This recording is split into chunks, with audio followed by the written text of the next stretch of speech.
the money that came from the vlog channel was just way different than the money from the prank channel. Did you have a similar experience? I think so, because we were getting more views on the vlog channel because it was so much content. I can't remember which made more money or the other, but it was good money. Yeah. Okay. I'm sure I definitely look back at my prime YouTube months and look at like how much money you were able to just pull in like that. Yeah. So from AdSense, I guess you had AdSense. You also did you guys have brand deals at the time? Oh yeah. Like what kind of stuff were you guys doing? We did so many brand deals. I remember we did a brand deal with Jack Links. I can remember that. The beef jerky. The beef jerky. Okay. No Wawa brand deal? No, they never reached out. We've always tried to reach out. They just I knew they're getting for free. I grew up here in the West Coast. You know, you've been here for a while now. You know, there's no Wawa out here. But I've always, I'm surprised they never reached out. Yeah, I mean neither.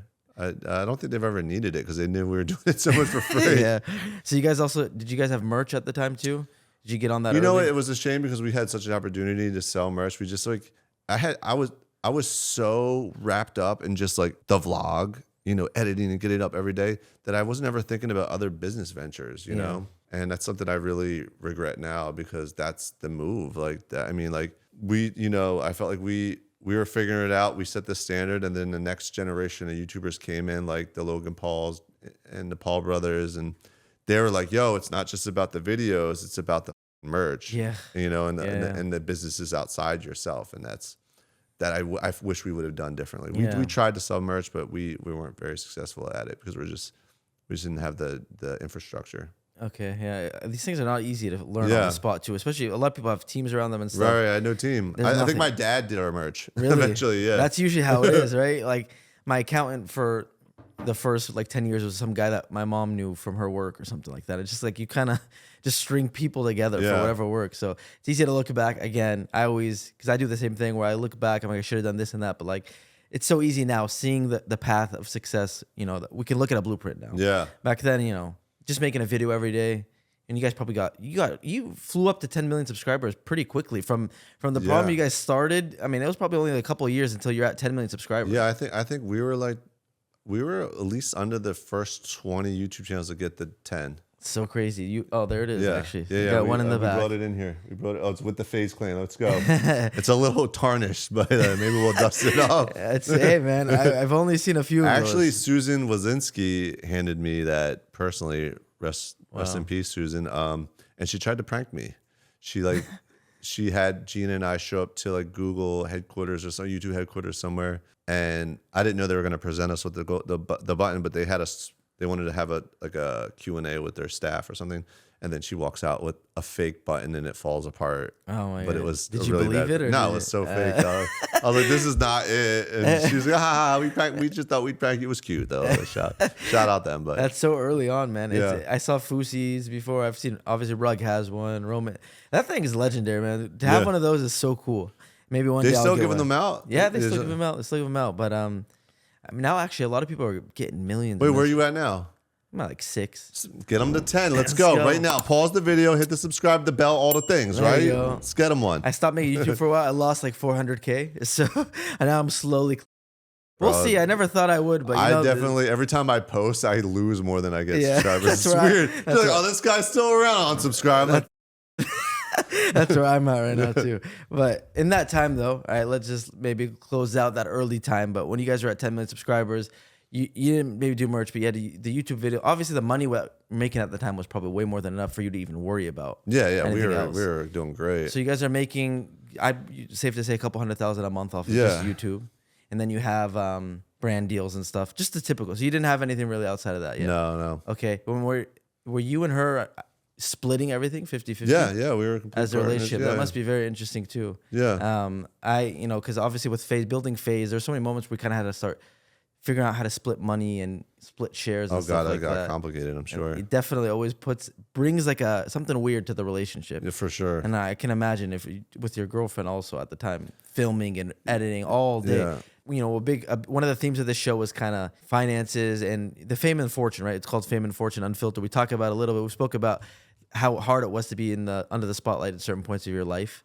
So I don't even have to ask you what the roughest part. I mean, you kind of just explained to us a very, very rough moment that you had online. But when it comes to the money, right? Even now, a lot of YouTubers, I think also that I've spoken to, we have this kind of regret. We've kind of both hinted at it jokingly, but you look back at like what you were making and like, I wish I was making, not I wish, but everything happens for a reason, right? Yeah. But what lessons have you taken? What did you not do back then? I guess that you're planning on doing in the future now with investments or. Oh man, back then, Yeah. when I packed those 2 suitcases and went to New York City and then came here and then got an apartment, I should have just traveled the world. I should have just because I realized when I travel is when I get the most inspiration.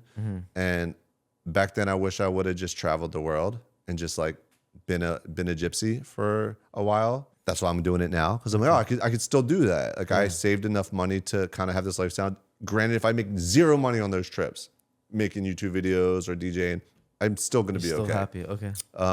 So that's something I wish I would have done. And then when me and Jen were popping, I wish we could have thought of a company that was outside of us or created something like a brand or a product or something that we could have started the snowball effect with our audience, whether it be selling or something that wasn't attached to us directly. Like we didn't need to be there anymore. The Feastables candy bars or Prime energy drink, just some sort of thing that we could have been like, there's that, you guys run it, we'll start it. And it's our like, I wish we would have done that. Yeah. I think once we had the mic, because we had the audience. You know? You mentioned how the 2,000 days of uploading were kind of like filmmaking practice for you. Yeah. And even this, like, missing out on those opportunities, looking back, it's kind of like, because I didn't go to college. You didn't go to college either, right? It's kind of like we got a degree. I mean, you ended up going back to college. I don't know if you finished. Did you? No, I went. I literally went to go to one class that was called video imaging. Yeah. And it was going to teach me how to edit, even though I was already editing. So I went, and also I went to community college because the military would pay me to go to college. So I was getting paid. Okay. And that's when I had a couple videos on break.com and just started YouTube. And I remember sitting in the class. I already knew how to edit in Final Cut. It was Final Cut 7 or whatever back then. And the teacher was like, yeah, I got this video on the internet that has 250,000 views. This short film I'm really proud of. He's like, I want to go around the room and ask about all things you guys are working on. And he gets to me and I'm like, yeah, I got like 4 videos. I got 60 million views. And he's like, what the? Piss probably. No. It was just like this moment was like, I can't believe I should be up there. You should be down here. But yeah. And that's interesting. So that was my school. But I mean, I look back, that was maybe something that I was a little bit, what's the word? Like embarrassed about. I don't know embarrassed about, but like I had some self-esteem issues with that concept of not. But I realized looking back now, like I feel like I got a master's from the experience. You know what I mean? Right. Yeah. And even what you're mentioning, all the things you look back and you wish you did different. It's like now when that next opportunity presents itself for you to kind of dial into some of those things they may have missed out on, it's like you're gonna know how to master it. This time. So well, you and I have this weird data collection of like knowledge of what's it is now, right? Like we like I always thought that like if everything fails and no one gives about me, I could probably get a job at some company of like helping them with their strategic, I always had that. Yeah. I was like, there's so much data that I have that can help them. And I see it now. Like I'm like, we're like whizzes. Like sometimes when I have a lot of friends that like do, they have their own companies and stuff, but they're not as dialed in like social media. And I'll just see and I can give them an answer in like 5 seconds. I'm like, oh, you should be doing this. It's like, oh. And like, because we're just so trained. It feels so obvious. We're just so trained. It's like this weird skill that we have. Yeah, it took me a while to build back my confidence and like this is a valuable. Yeah, this experience is super valuable, especially now. Regardless of what happened, what we missed out on, it's so easy to look back and like, what did I do wrong? What I missed out on? It's a good feeling to kind of get over that hill and be like confident in what you could do in the future. For sure. I guess when you with the money that you were very blessed to make, what stresses came with it in your personal life? A lot of people have a lot of family, it gets weird sometimes with family or at least extended family. Did you have anything like that or with your friends? When it came with money? Yeah, Not really. It was all pretty good. There was no real weird moments where people were leaning on me for money or anything. Okay, and you mentioned that you like when people come up to you, like it's something that you've enjoyed throughout your when someone would say hi to me on the streets?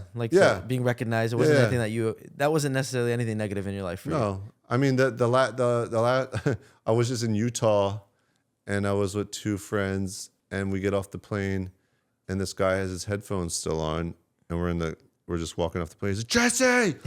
PvP. Like it was like super like screaming. Yeah. And I'm like, can you hear me? He's like, I was like, you have your headphones on, you're screaming. Yeah. He's like, oh man, I'm just excited. I was like, that was a little weird moment for me. But I was like, bro, I'm embarrassed.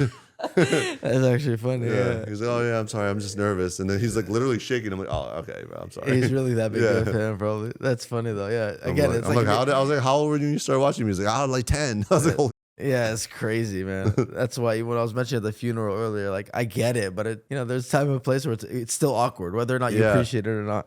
It was just a little embarrassing. Does it feel good though? I saw you posted a documentary here recently, and a lot of your videos recently, I've actually seen you've been getting a lot of people coming back and showing a lot of support on it. So how does it feel after such a long break to be able to kind of drop content and still have an audience that's like there? Oh, I know. Yeah, it is. It's like a roller coaster with my audience now, like or with YouTube, it's so unpredictable because sometimes I'll put a video up and it can maybe break like 50, 60,000 views. But then if I put a video up that has a thumbnail of me and Jen in it, it'll break 1 million. It's crazy, yeah. And then I put a video up and it was like that mini doc that we did that did really well. I was like, oh, sweet. Okay. So, and then like I'll put a video up and it doesn't perform. So it's like really hit or miss. And I put so much work into these videos sometimes. So I'm just like, I don't know what to do. Yeah. I don't know if I keep going. Do I stop? I don't know. I have no idea what to do. So I need to ask the Mr. Beast at this point. What's the algorithm, bro? That's what I was going to ask you, like the future of Jesse, I guess.